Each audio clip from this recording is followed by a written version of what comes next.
हथियारों के मामले में इजरायल को दुनिया का एक बहुत ताकतवर मुल्क माना जाता है।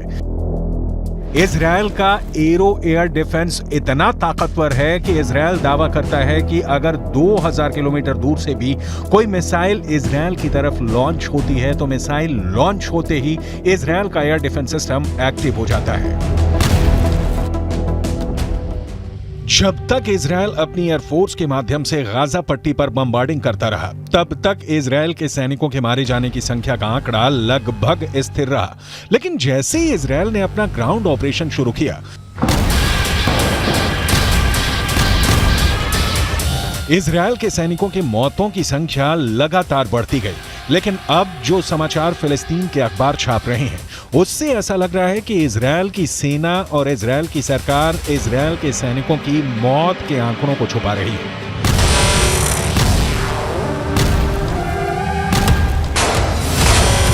फिलिस्तीन क्रॉनिकल नाम के एक अखबार ने इजरायल के मिलिट्री सिमेट्री यानी इजरायल के सैन्य कब्रिस्तान यानी वो जगह जहां पर इजरायल के सैनिकों को दफन किया जाता है, उस जगह के डायरेक्टर डेविड वार्नर बरूच का एक इंटरव्यू छपा है। इस इंटरव्यू में इजरायल की मिलिट्री सिमेट्री के डायरेक्टर डेविड वार्नर ने कहा है कि इजरायल के अंदर हर घंटे एक इजरायली सैनिक का शव कब्रिस्तान में दफन होने के लिए आ रहा है।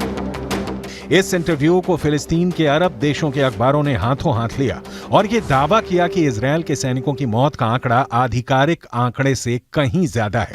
जेरूसलम के पश्चिमी इलाके में माउंट हर्जल कब्रिस्तान है और यहां पर इजरायल की सेना में काम करने वाले सैनिकों को दफनाया जाता है। मिडल ईस्ट मॉनिटर नाम की एक और न्यूज वेबसाइट में इस कब्रिस्तान के डायरेक्टर डेविड ओरेन का बयान छपा है। पिछले 48 घंटे में 50 इजरायली सैनिकों को दफनाया गया है। ये चौंका देने वाली बात है क्योंकि इजरायल ने दावा किया है कि 7 अक्टूबर से अब तक इजरायल के करीब 400 सैनिक मारे गए हैं। इनमें से करीब 80 सैनिक गाजा के ग्राउंड ऑपरेशन में मारे गए हैं। करीब 10 सैनिक लेबनान के बॉर्डर पर हिजबुल्लाह से लड़ते हुए मारे गए हैं और 300 से ज्यादा सैनिक 7 अक्टूबर और उसके बाद एक हफ्ते तक इजरायल के अंदर हमास के आतंकवादियों से सीधे लड़ते हुए मारे गए हैं। लेकिन फिलिस्तीन के अखबारों का दावा है कि ग्राउंड ऑपरेशन में इजरायल के सैनिकों के मारे जाने की संख्या आधिकारिक आंकड़ों से कहीं ज्यादा है।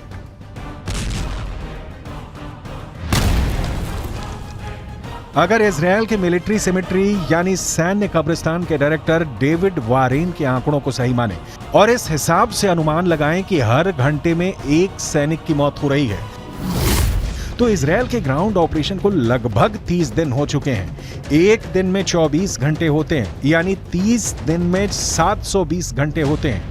अगर इजरायल के सैन्य कब्रिस्तान के डायरेक्टर के मुताबिक हर घंटे में एक सैनिक की मौत हो रही है, तो इसका मतलब यह है कि अब तक ग्राउंड ऑपरेशन से 30 दिनों में 720 सैनिकों की मौत हो चुकी है। यह सिर्फ एक अनुमान है, इसकी पुष्टि नहीं की जा सकती है। इतना ही नहीं, हिजबुल्लाह ये दावा करता है कि लेबनान के बॉर्डर पर जो जंग चल रही है उसमें हिजबुल्लाह के 80 लड़ाके मारे गए हैं, जबकि इजरायल के करीब 10 सैनिक मारे गए हैं। जबकि हिजबुल्लाह को सपोर्ट करने वाले देश ईरान के सर्वोच्च नेता खामनेई भी ये बयान जारी कर चुके हैं। इजरायल के ज्यादा सैनिक मारे गए हैं, लेकिन इजरायल आंकड़ों को छुपा रहा है। अब ऐसे में सवाल ये उठता है कि क्या वाकई में इजरायल की सेना अपने मारे गए सैनिकों के आंकड़ों को छुपा रही है? इजरायल की सेना प्रोपेगेंडा वॉर में हमेशा सबसे आगे रहती है और आज भी इजरायल और हमास के युद्ध में अगर देखा जाए तो हमास के पक्ष में बात करने वाले गाजा पट्टी के फिलिस्तीनी पत्रकारों की हालत बहुत ज्यादा खराब है। गाजा पट्टी के अंदर लगातार हुई बमबारी में अब तक करीब 45 पत्रकार मारे जा चुके हैं जो फिलिस्तीन के मुद्दे को कवर कर रहे थे।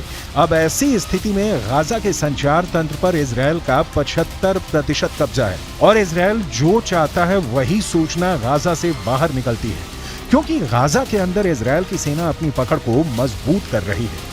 और जहां तक इजरायल के सैनिकों के मारे जाने की संख्या का सवाल है, तो यहां एक और बात जाननी जरूरी है कि इजरायल की डिफेंस फोर्स खुद को एक सुपीरियर आर्मी यानी सर्वश्रेष्ठ सेना की तरफ प्रस्तुत करती है और ऐसे में वो कभी नहीं चाहेगी कि वो अपने सैनिकों की मौत के ऐसे आंकड़े पेश करे जो दुश्मनों के मुकाबले ज्यादा हो। लेकिन यहाँ पर नोट करने वाली बात यह भी है कि इजरायल की ये सैन्य नीति है कि वो हमेशा दुश्मन के 10 गुना आदमी ज्यादा मारता है और अब तक के आंकड़ों पर गौर करें तो गाजा के अंदर 15,000 से ज्यादा लोग मारे जा चुके हैं और करीब 7,000 लोग मलबे में दफन हैं। इनमें से मारे गए बच्चों की संख्या तो करीब 7,000 हो चुकी है। यानी गाजा में एक बहुत बड़ा नरसंहार हो रहा है।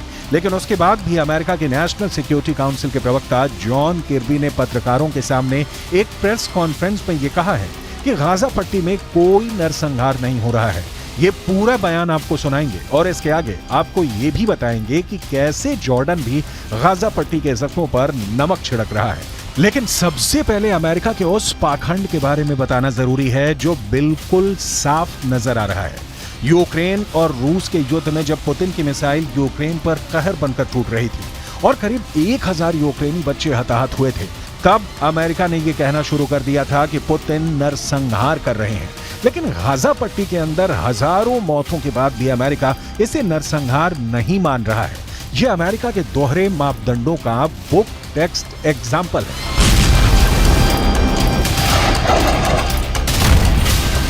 Hamas wants, make no mistake about it, is genocide. They want to wipe Israel off the map. They've said so publicly, more than one occasion. In fact, just recently. And they've said that they're not going to stop. What happened on the 7th of October is going to happen again and again and again. And what happened on the 7th of October? Murder, slaughter of innocent people in their homes or at a music festival. That's genocidal intention.